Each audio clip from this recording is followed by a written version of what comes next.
Bonjour YouTube, ça faisait longtemps, non? Il était clairement temps pour moi de revenir et aujourd'hui je reviens avec du lourd pour toi. Si tu as cliqué sur cette vidéo, c'est que techniquement tu es censé connaître la série Desperate Housewives, qui est sortie aux États-Unis en 2004 et qui a tenu en haleine ses spectateurs durant 8 saisons. Avec ses personnages cultes de Lynette, de Suzanne, de Gabi et de Brie, cette série a énormément plu, à tel point qu'une grande communauté de fans continue encore aujourd'hui d'en parler. Personnellement, je viens seulement de la découvrir et de la binge-watcher au complet, et je vais discuter avec toi YouTube d'une théorie que je me suis fait durant tout ce visionnage. Et tiens-toi prêt YouTube, parce que celle-ci a de nombreuses chances de marcher.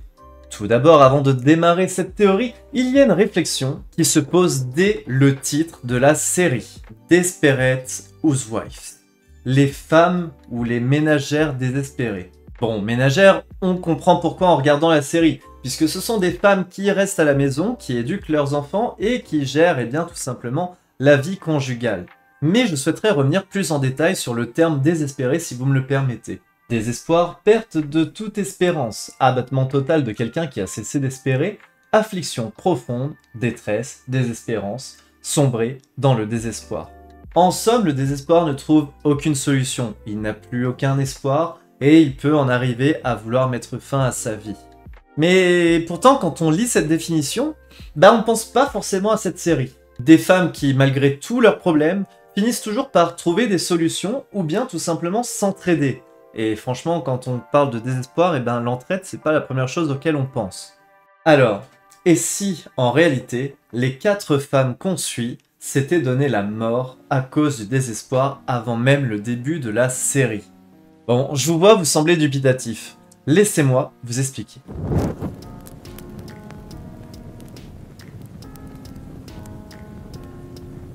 Le purgatoire est une étape de purification par laquelle les âmes des défunts morts en état de grâce doivent cependant expier les péchés dont ils n'ont pas fait une pénitence suffisante avant leurs derniers instants. Ceux qui meurent, imparfaitement purifiés, connaissent après leur mort cette période d'épreuve qui les libère totalement du mal.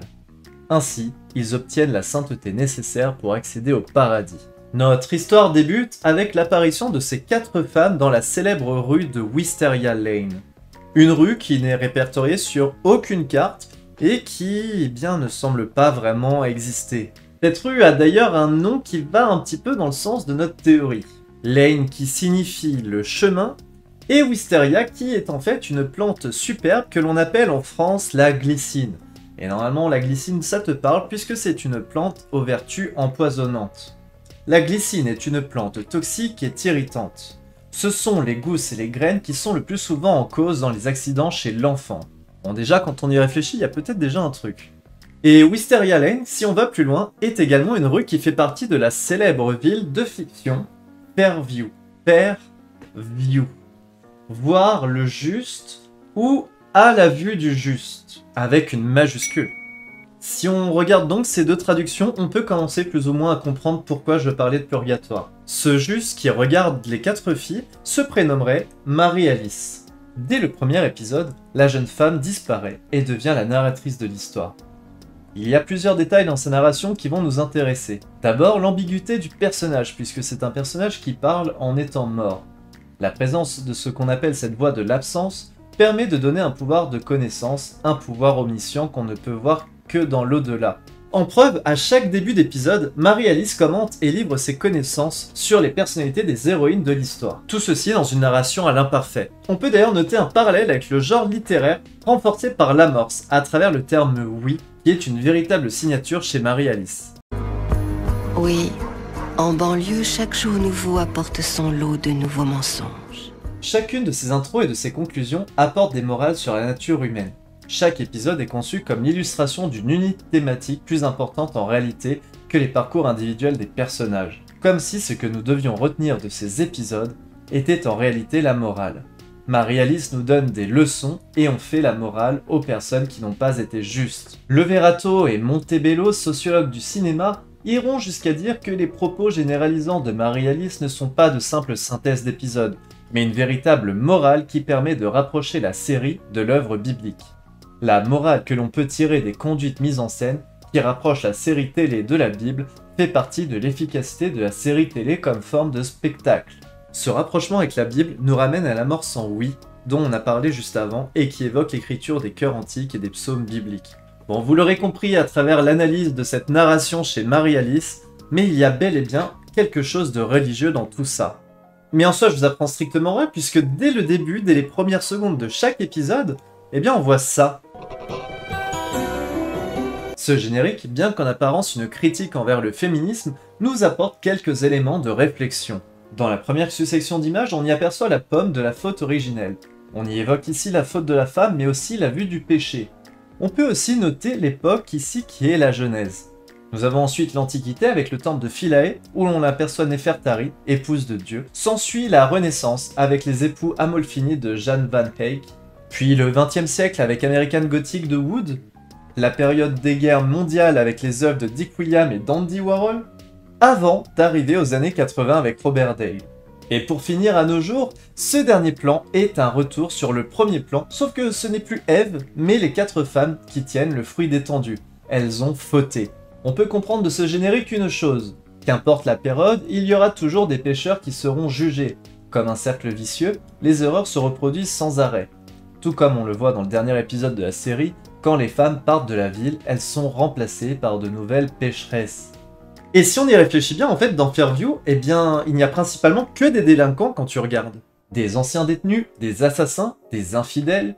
Plusieurs fois dans la série, il sera demandé pourquoi toutes les mauvaises personnes sont attirées par Wisteria Lane. Et ma réponse, c'est car c'est un immense purgatoire dans lequel, pour sortir, il faut finir d'être jugé en bien ou en mal. Les personnes qui quittent Fairview ont tous accompli quelque chose de bien pour leur conscience avant de disparaître. Comme par exemple Mike Delfino, Bess Young, Eddie Britt, Paul Young, Karl Mayer, Karen McCloskey, Dave Williams, le couple Bolen, Eddie Orlovsky, et à la fin, les 4 filles. Ou bien au contraire, certains ont fait le péché de trop. Orson Hodge, Alejandro, Patrick Logan, ou encore d'autres personnages toxiques. Les seules exceptions sont ceux qu'on appellera les éléments perturbateurs, mettant à l'épreuve les filles. Ces éléments sont des personnes qui sont apparues pour troubler la vie des femmes et disparaissent aussitôt leur utilité consommée. La vraie fille de Gabi, Grace, à qui on n'a plus de nouvelles, idem pour Kayla Scavo, ou encore Anna, la nièce de Carlos. D'ailleurs, en parlant d'éléments perturbateurs qui a disparu sans raison, j'ai une question à vous poser. Qu'est-ce qu'il est devenu le chien de Carlos qui a disparu avant même que Carlos retrouve la vue? Où sont passés les chiens de Mike, d'Eddie Britt, de Bob Ellie, ou encore le poisson de Bess qu'on a vu qu'une seule fois dans un seul épisode? Et puis, parlons de l'accident d'avion, de la tornade.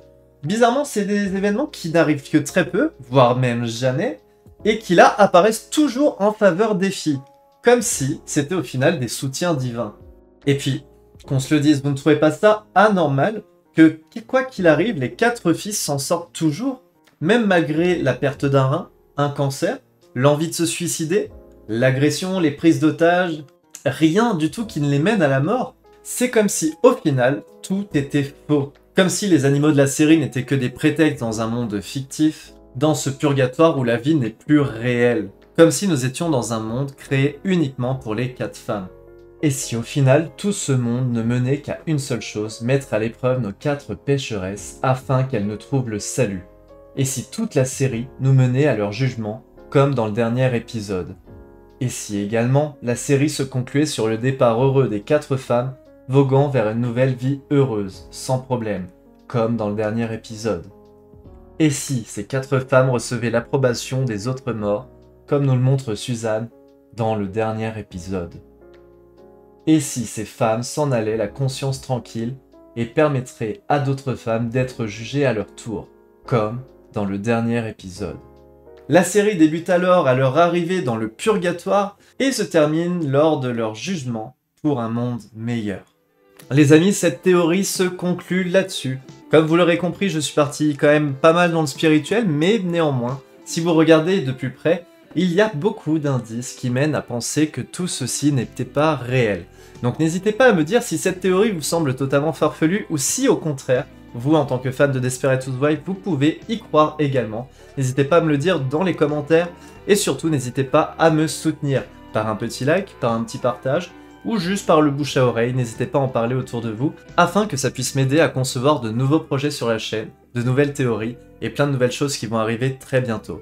Je vous dis en tout cas à la prochaine pour de nouvelles aventures sur YouTube, et je vous dis à la prochaine pour de nouvelles théories. C'était Zeldo, et je te dis ciao.